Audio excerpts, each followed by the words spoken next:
What do you bring to the table? It's such a cliche statement, right? It's such a cliche question. The thing about it is, this is your opportunity to brag on yourself. This is your opportunity to let people know up front what it is that you offer. Now, here's the thing. A lot of people that are not comfortable with themselves, they don't want to go nowhere near what they bring to the table, because here's the thing, we're in 2023 and a lot of people saying, I don't want struggle love, I don't want to be with nobody that's going through this, I don't want to be with nobody that's going through that, I'm not trying to deal with this, I'm grown, and we get it. We get it. But this is a great opportunity for you, if you do have certain things going on for yourself, to sell yourself, because that's what you do. I don't care whether it's a personal or a professional situation where you're first meeting someone. This is your opportunity to sell yourself on the things that you know that you've accomplished, on the things that you know that you have going on for yourself. Where do you see yourself in a year to 5 years? And I think the problem is that a lot of people feel like they're not there yet. They might be getting there. They might be stepping in that direction there. They might be looking in that direction, but they're not there yet. And they feel nobody is going to take the time to give them a shot. So they don't want to entertain the question. Hey, matter of fact, if you say something to me about that question, I'm going to think it's a trick question. It's not a trick question. Calm down, relax, find the things that you got going on that you know for a fact that people value. Are you a loyal person? Being loyal don't mean that you need to be rich, right? Are you a trustworthy person? Being trustworthy don't mean that you have to have a great credit score. Are you a person that is confident about yourself? You know your worth. Well, knowing your worth doesn't mean that, guess what, I got 100,000 followers on Instagram. The issue is that we haven't been taught to value the things that we have already accomplished. All right? You may be an employee and not an entrepreneur. You may be a renter and not a homeowner. You may be driving a car that's not quite as new as, a brand new car, but the fact of the matter is it gets you from A to B. So people don't understand how to value and categorize what they have, that somebody would say, okay, cool. Learn to be happy with what you have, and learn to provide that happiness a foundation, because that's really what people are looking for. That's really what people want to know. Do you have a foundation, or do I have to build you up? Do I have to take what I'm doing and stop just to build you up? Now, it's okay to be a helpmate. That goes for males, that goes for females. It's okay to come in and say, okay, hey, I know a better way to do that, or I know an easy way to do that. Hey, this is a great way to look at this or that. Fact of the matter is, nobody wants to start from scratch, because they feel like I done scraped and climbed and clawed my way up to a certain level. I don't want to reach all the way back down to somebody that don't have the ambition, don't have the intestinal fortitude, don't have the encouragement or empowerment to say, oh, I can reach your heights. Because here's what happens. We've seen it time and time again. What happens is you take your time and build somebody up for them to go to the next person. You take your time and invest financially, spiritually, emotionally, mentally, socially. You invest all of that into them, right? And then what happens is you build them up for the next person. A lot of people don't want struggle love. A lot of people don't want to be in a situation where if they giving their love to someone who just now that I done reached a certain plateau, I don't need you anymore. So people feel like, okay, when I say, what do you bring to the table? They feel like, well, if you're bringing what I'm bringing, then now we can meet at the table, right? Now we can meet at the table and say, okay, hey, look, okay, you got a place to stay, I got a place to stay. So you don't have to come stay with me. So right off the bat, I'm not indebted in regards to saying, now I got a roommate, right? I don't have to take you to work. You got your own car. I don't have to pay your bills every first of the month because you got your own money. So people want to understand where you at in life. Now, for a lot of people that feel like, okay, I'm not where I want to be in life, you got to ask yourself a serious question, a hard question, a tough question. Am I ready to date? Am I ready to put myself on the market?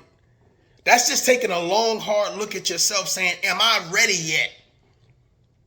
Because if asking you what you bring to the table is going to rattle you, it's going to make you feel uncomfortable, it's going to make you not like the person or just dislike and feel like, nervous, then maybe you're not ready yet. Maybe you're not in a position where you're comfortable enough to tell the truth. Because really, what you bring to the table is really about telling the truth.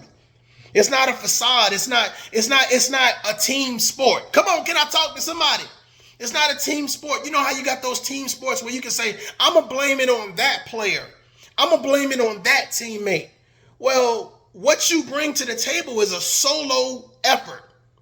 It's a team of I, a team of self. So when someone says, what do you bring to the table? It's not what your mama gave you. It's not what your daddy gave you. It's not what somebody gave you, right? It's what you have, what you possess. And I think a lot of people feel uncomfortable with the conversation because they're not up to par.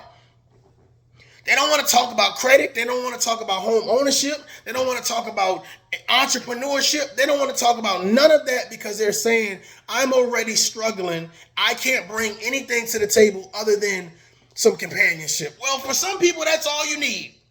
Let's just be real. I want to be real with you. For some people, companionship is all you need. But for others, you're going to need a little bit more than companionship. You're going to need a little bit more than a good head on your shoulders because, again, nobody wants to be with the person they build up. So once they get up, it's like, now I don't need you anymore. Well, I think you need to go where you feel your mates are. I think a lot of people stay in the circle of things that they don't really feel. You ever seen those people disgruntled about the circle that they're in? Like, I can't find no good man. I can't find no good woman. And it's like, I always sit back and I ask myself, well, what circle are you in? What circle are you in? If you're able to pick up and just take trips every weekend, you're able to, hey, I'm going to rent this Airbnb in ATL, or I'm going to fly to, Vegas. If you're able to do these things, your mate should be able to do those things without you. Because let's be real, okay? Let's be real. A lot of people want people not only to be a helpmate, but a do-mate. So they're looking for someone to do things for them they can't necessarily do for themselves. And that's a whole nother conversation, because when you talk about what do you bring to the table, well, really, I don't bring anything to the table. I just want you to provide. Well, that's when you run into a situation. I'm going to let y'all in on a little secret before I get out of here. Be mindful of the man or woman that comes in and buys everything and does everything. Because 9 times out of 10, if they feel like they can buy you, they can buy someone else. The value in you is what you guys can share. Not just the intimate moments, but what you guys can share. Hey, don't worry about this bill, I got it. Don't worry about this trip, I got it. Right? Don't worry about it because I'm equal. I can do as well. But a lot of fellas, I'm gonna be honest with you guys, a lot of fellas are kind of past that stage of I'm gonna pay for everything and you sit back and relax and just save your money and you stack your dough. So that way you go on to the next person and you stacked up, right? A lot of women are past like, okay, I'm gonna do all of these things for you, right? And you stack your dough and then move on to the next one and you built up. So I think a lot of people just want to meet in the middle and say, hey, what are we doing for each other? How do both of us feel that it's a give and take situation versus someone just feeling depleted after the relationship? You ever felt depleted after a relationship? Like you gave everything, you gave your time, your energy, your effort, and it's like, man, what do I have for myself? That's why a lot of people get out of relationships and they feel like, well, now I need to breathe. Now I need to do me. Now I need to be me. Because a lot of people lose themselves in relationships. A lot of people jump into relationships because they never really ask the question, what do you bring to the table?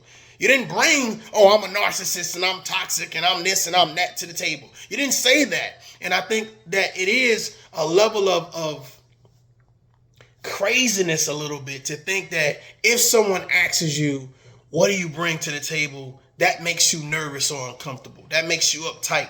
Because what that shows and what that really promotes is you're not ready for that type of conversation because you're not in a position to. People that's in a position to do things, they don't complain about doing it. I'm just being honest. People that's in a position to do things, they don't complain about doing it. Like if you go and someone says, oh, well, hey, I want those shoes right there. Right? And they say, oh, these shoes are $300. $300? Not the 300. Are you crazy? Versus, okay, how much is that cruise right there? 2,700, 2,700,000. People that can do normally don't complain. Versus people that need to now negotiate. Now it's one thing to haggle, right? Right? Back and forth, right? But it's another thing just to say, I want it at 0. Give it to me at 0, right? When you can do, you normally don't haggle. It's not a back and forth. What do you bring to the table? Hey, I bring X, Y, and Z. So now that person can assess, okay, cool. Because what you're doing is you're letting that person know up front, you know your worth, you know your value, and you want to make sure that you place that value up front versus I don't know what I bring to the table. You tell me. Because if you're only bringing penis, if you're only bringing vagina, if you're only bringing some head every now and then, you don't know your worth. You don't know your value. Until next time, adult up. Peace.